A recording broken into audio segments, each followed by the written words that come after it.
തൃശൂർ കേരളവർമ്മ കോളേജിൽ കെഎസ്യുവിന്റെ കൊടിമരം തകർത്ത എസ്എഫ്ഐ കെഎസ്യുവിന്റെ തോരണങ്ങളും കൊടികളും ക്യാമ്പസിലിട്ട് കത്തിച്ചു.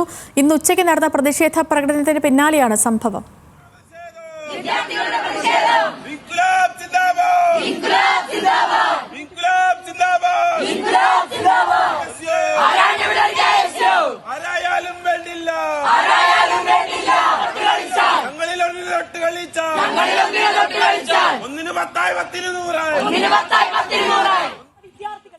Levin K വിജയനുണ്ട്. ലെവിൻ, കാര്യങ്ങൾ കൂടുതൽ സങ്കീർണമാവുകയാണല്ലോ.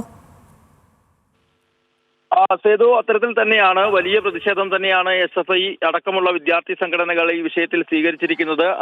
നിരവധി വിദ്യാർത്ഥികൾക്കാണ് ഇന്നലെ നടന്ന കലോത്സവ സംഘാടനത്തിനിടെ പരിക്കേറ്റത്. സംഘർഷത്തിൽ എസ്എഫ്ഐ യൂണിറ്റ് സെക്രട്ടറി അടക്കമുള്ളവർക്ക് ഗുരുതരമായി പരിക്കേൽക്കുകയും യൂണിവേഴ്സിറ്റി യൂണിയൻ കൗൺസിലർ അടക്കമുള്ള ആളുകൾ ചികിത്സയിലിരിക്കുകയും ചെയ്യുന്ന സാഹചര്യത്തിൽ വിഷയത്തിൽ പ്രതിഷേധം കടുപ്പിക്കാനാണ് എസ്എഫ്ഐ തീരുമാനിച്ചത്. ഇതിന്റെ ഭാഗമായി ഇന്ന് ജില്ലയിലുടനീളം എല്ലാ ക്യാമ്പസുകളിലും പ്രതിഷേധ ദിനമായി ആചരിച്ചു. നാളെ വിദ്യാർത്ഥി സംഘടനയുടെ നേതൃത്വത്തിൽ പഠിപ്പുമുടക്ക് സമരവും പ്രഖ്യാപിച്ചിട്ടുണ്ട്. ഇന്ന് നടന്ന പ്രതിഷേധങ്ങളുടെ ഭാഗമായിട്ടാണ് തൃശൂർ കേരളവർമ്മ കോളേജിൽ കെഎസ്യുവിന്റെ കൊടിമരം പിഴുതുമാറ്റുകയും പിന്നീട് ഈ കൊടിതോരണങ്ങളെല്ലാം തീയിട്ട് കത്തിക്കുകയും ചെയ്തത്. വലിയ വിദ്യാർത്ഥി പങ്കാളിത്തത്തോടു കൂടിയാണ് ഇത്തരത്തിൽ കെഎസ്യുവിന്റെ കൊടിമരങ്ങളും മറ്റും തകർക്കപ്പെട്ടതും പിന്നീട് കത്തിച്ചതുമെല്ലാം. ഇതിനെ തുടർന്ന് വലിയ പ്രതിഷേധങ്ങൾ ജില്ലയിലെ വിവിധ ക്യാമ്പസുകളിൽ ഉണ്ടാകാനുള്ള ഒരു സാധ്യതയും കൂടി കണക്കാകുന്നു.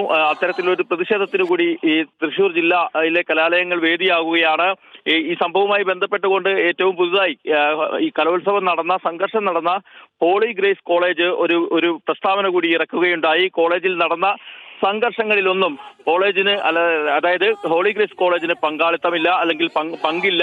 ഈ വിദ്യാർത്ഥി സംഘടനകൾ ആണ് ഈ കലോത്സവം ആസൂത്രണം ചെയ്തതും സംഘാടനം നടത്തിയതുമെല്ലാം. ഈ പിഴവുകൾ ഉണ്ടായിട്ടുണ്ടെങ്കിൽ അത് വിദ്യാർത്ഥി യൂണിയനുകളുടെയും സംഘടനകളുടെയും ഉത്തരവാദിത്തമാണ് എന്ന് പറഞ്ഞുള്ള ഒരു വിശദീകരണക്കുറിപ്പും ഹോളി ഗ്രേസ് കോളേജ് ഇറക്കിയിട്ടുണ്ട്. ഈ സാഹചര്യത്തിൽ വിദ്യാർത്ഥി സംഘടനകൾക്ക് മാത്രമാണ് ഇത്തരത്തിലൊരു സംഘർഷത്തിന് കാരണക്കാരെന്നും അവരാണ് അതിന്റെ ഉത്തരവാദിത്തങ്ങളെന്നും കോളേജ് അധികൃതരും പറഞ്ഞു വയ്ക്കുന്നു. ഏതായാലും വിഷയത്തിൽ വലിയ പ്രതിഷേധം തന്നെയാണ് ഉണ്ടാകുന്നത്. നിരവധി വിദ്യാർത്ഥികൾക്കാണ് ഇന്നലെ നടന്ന കലോത്സവത്തിനിടയിലെ സംഘർഷത്തിൽ പരിക്കേറ്റിട്ടുള്ളത്. ഇതിൽ 2 വിദ്യാർത്ഥികളുടെ പരിക്ക്, 2 എസ്എഫ്ഐ പ്രവർത്തകരുടെ പരിക്ക് ഗുരുതരമായി തുടരുന്ന സാഹചര്യത്തിലാണ് പ്രതിഷേധങ്ങൾ ശക്തമാവുന്നത്.